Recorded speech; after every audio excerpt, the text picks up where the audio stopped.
What's up, everyone? Get your hearts and minds ready, because we're about to go on a trip that's going to shake up your ideas and make you see the world with new eyes. Sparkles, you know that old story we hear sometimes, but never really stop to think about? The one that seems like it happened on another planet. But for real, it has everything to do with our daily lives? Well, you're about to dive headfirst into a full movie, a story that's not just a watch from a distance, but a feel in your bones, to deeply question yourself, and who knows, maybe even to make a U-turn on some things inside you. The Nephilim, the giants who defied God. Just imagine the very beginning of everything. The earth, fresh out of the oven, brand new, but already stained with a mess nobody expected. The first murder in the history of the world. And it wasn't in some far-off war in a foreign country. Nope.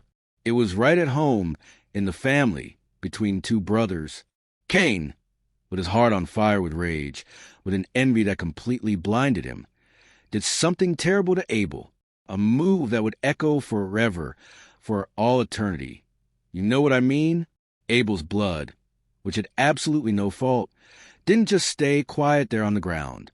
It cried out for justice, a lament from the depths of his soul that went straight to the heavens. Have you ever stopped to think about the size of a mistake like that? The giant weight it carries? The deep scar it leaves, not only on the one who does the evil, but on the whole family, on all the generations that come after? It's a heavy thing, right? A tragedy that started right there in the backyard, in a moment of total loss of control. Cain, after doing all that nonsense, was expelled, banished from everything he knew, with fear stuck to his soul like gum. He wandered aimlessly, not knowing where to go. But, surprisingly enough, he didn't just wallow in sadness and despair. He went out there and found a way to make it work. He tried to build something, a place to feel safe again, to protect himself. And it's in this strange land, the land of Nod, that something kind of shocking happens, something that makes you scratch your head. Cain, the guy who took a life, who was the first murderer, now decides to build a city he named Enoch. It seems totally contradictory, doesn't it? The one who caused death, now wants to create a place of life, of protection, of security. But think about it carefully. What kind of life can happen in a place built far from the Creator's blessing? What kind of society is born when fear, the idea of I'll do it myself, and pride are in charge, instead of faith walking together and having God nearby? That's where we start to see the unfolding of Cain's family story. Far from the garden, far from God's direct presence, people started making their own way. And that path, listen, it was full of new things, cool inventions, yeah, but it also came with a lot of showing off, of wanting to be better than everyone else, and violence growing more and more, to the point of exploding. Things are going downhill super fast, totally out of control. Think about Lamech, a descendant of Cain, who was a major tough guy, one of those who loved to intimidate. He bragged. He boasted about his own revenge, his raw strength. Cain, back at the very beginning of the story, had the promise that if someone harmed him, he would be bragged that if anyone dared to mess with him, he would be avenged 77 times. What does that say about our hearts, the human heart, when we stray from what's right, from what's moral, from what God expects of us? When we think we can take justice into our own hands, without limits, without thinking about the terrible consequences. Lamech, to no one's surprise, had 2 wives, Ada and Zillah, and with them came more children, each with a talent that was mind-blowing, impressive to anyone. And here, our story really takes off in a way that'll make you want to tell everyone, every single person you meet. If you're enjoying this ride, if you're hooked on the mysteries we're uncovering and feeling the adrenaline of this narrative, how about giving this video a big thumbs up right now and subscribing to the channel, so you don't miss any of our next bombshell revelations. It's your help, your support, that allows us to keep bringing you these golden insights that change our lives. Jabal, Jubal, Tubal-Cain, Naamah, these names might not be the most famous in the world, but the things they invented, the creations they brought forth, completely changed the ancient world in one way or another, still influence our world today. Jabal, the guy who figured out how to live in tents and have lots of livestock, the beginning of organized farming life, with herds. Jubal, the father of everyone who plays a harp and flute, bringing music and art into homes to brighten life. Tubal-Cain, the master who discovered the secrets of working copper and iron, paving the way for better tools, more powerful weapons, beautiful jewelry, and a whole bunch of other things that came from that. And Naamah, Tubal-Cain's sister, who in legends is linked to beauty, grace, and maybe that seductive quality that this new era brought, with all its charms and dangers. These inventions, these arts, are awesome, aren't they? Music makes us travel, makes us emotional. Metallurgy helps build incredible things to evolve society. Livestock puts food on the table and sustains families. But think about it carefully. In Cain's family, where people were far from God, with hardened hearts, what happened to all these talents? They were twisted. They became pure vanity, just for show, to flaunt, and pure violence, to dominate, to massacre. Music, which should be for praise, to exalt the Creator, became the soundtrack for limitless parties, for orgies. Metals, which could build useful homes and tools, were used to make increasingly dangerous and destructive weapons. Cities, which could be a safe haven, became centers of power and oppression, where the weaker ones were exploited. Isn't it curious how the same things that can lead us to good, to development, can also throw us into a hole, into ruin, depending on where we place our hearts and what our intentions are? It depends on what we prioritize in life, right? But hold on. Not everything was lost. Not everything was darkness. In the midst of all this growing gloom, a light appeared. A faint light, yes, but it was there stubbornly.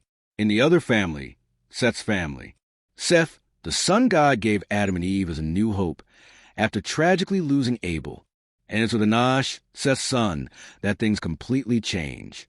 The Bible tells us that it was then that people began to call upon the name of the Lord. What a difference, huh? On one side, people building cities, inventing a bunch of stuff, thinking they were the greatest, the center of the universe. On the other, the simple and humble act of calling upon the name of the Lord, a search for a connection that seemed lost, forgotten, a search for something bigger, truer, more lasting. And it's in this setting, in this clash between families, the people who sought God and those who drifted away from Him, losing themselves in their own grandeur, that the story takes an even more mysterious and dramatic turn, one of the most talked about, commented on, and intriguing in the entire Bible. The one that makes us ask, but seriously, what really happened? How was that even possible? The sons of God failed miserably. Yes, you heard that right, no mistake. Those who should have remained firm, who should have been the voice of faith, the example, let themselves be led astray by temptation. They saw the daughters of men, and it wasn't just an innocent glance, a harmless flirt. Nope. They took them for themselves, took them as wives, took as many as they wanted, without limits, without thinking about the consequences. It seems things were much deeper than just arranged marriages. There was a dangerous fascination, a strong, irresistible attraction to a way of life that seemed fun, wild, lawless, full of immediate pleasures. A generalized moral mess that contaminated everything.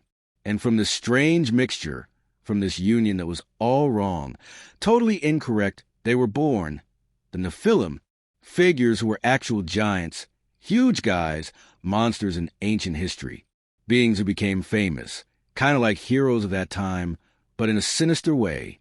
But not a hero of goodness, of doing good, of protecting. A hero of brute force, of power, maybe of tyrannizing and oppressing everyone who dared to get in their way. Where did they come from, after all? Were they fallen angels who came to earth and mixed with women? Were they very powerful men who dominated everyone with their strength? The Bible gives us some clues, leaves us some hints.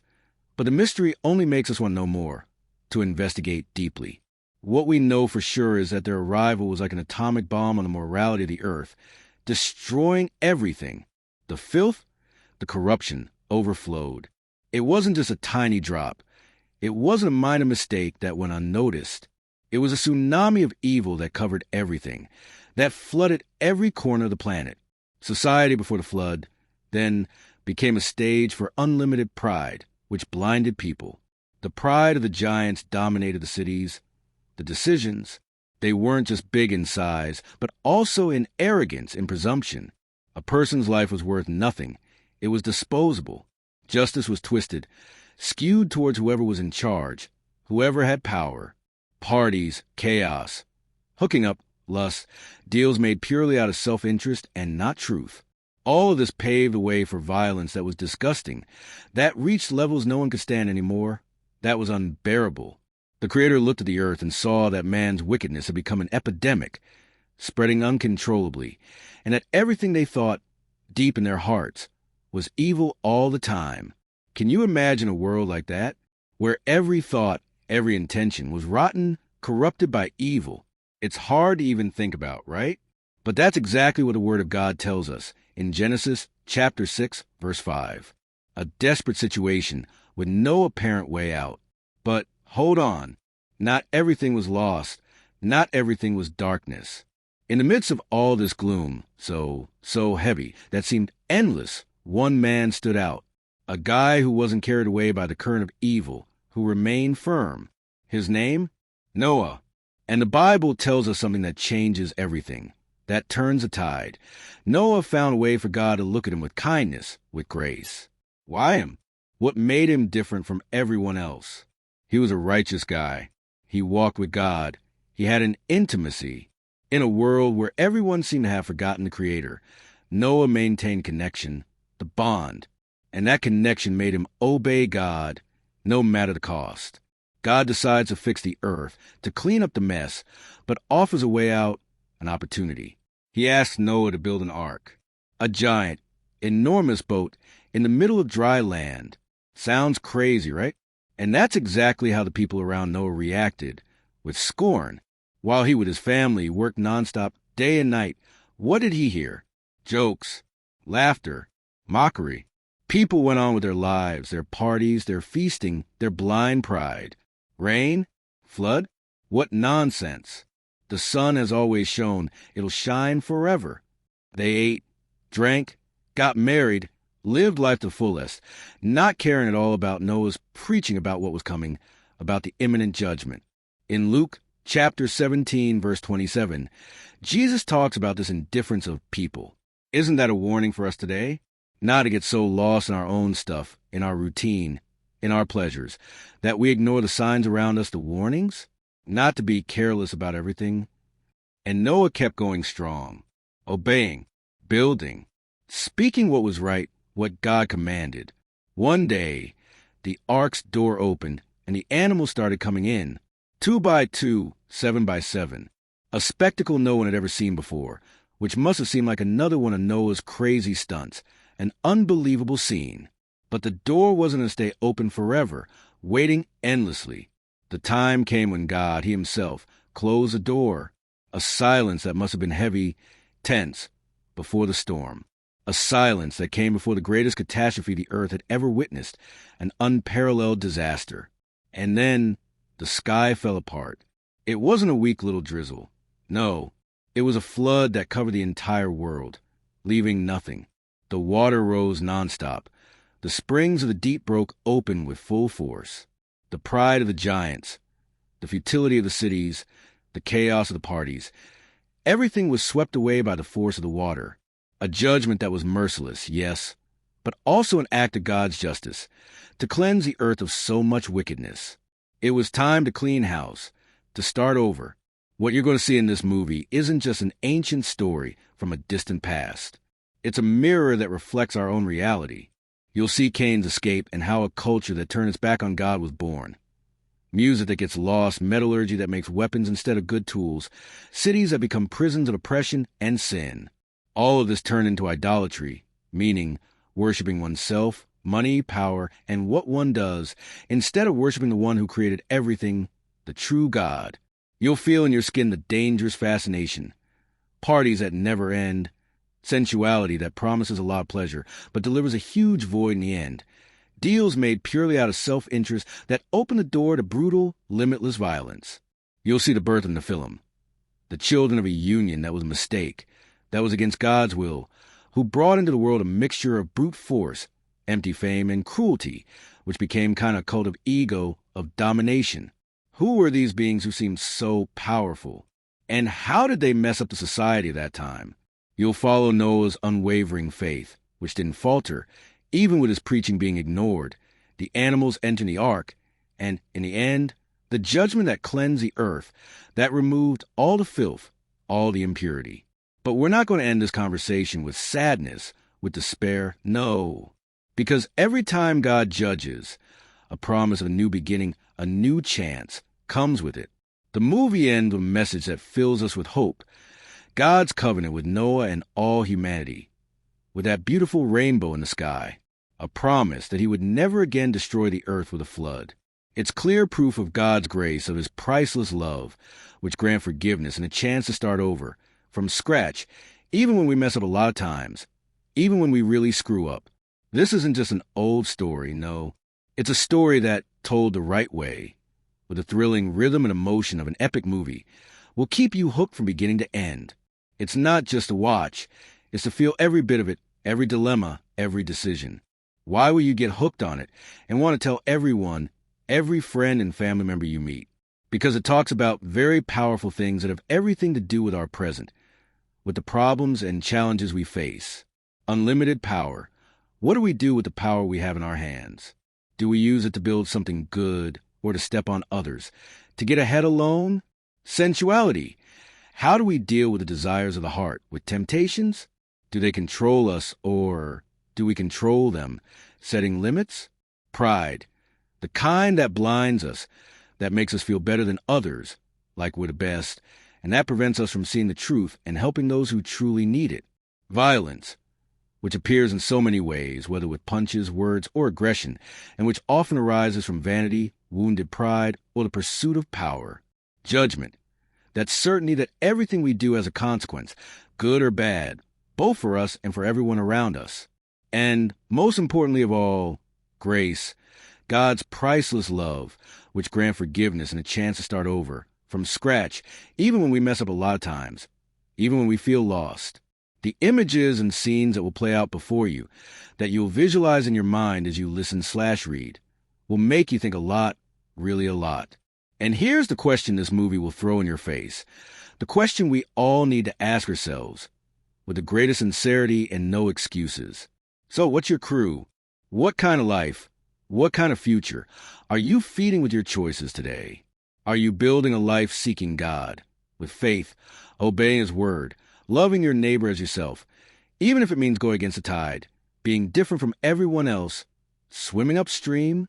Or are you, maybe without even realizing it, encouraging Cain's lineage, that is showing off, of being self-sufficient, of only chasing after pleasure and power at any cost, not caring at all about what really matters, about what's eternal? This story isn't just about what happened way back at the beginning. No, it's about now, your present, your life.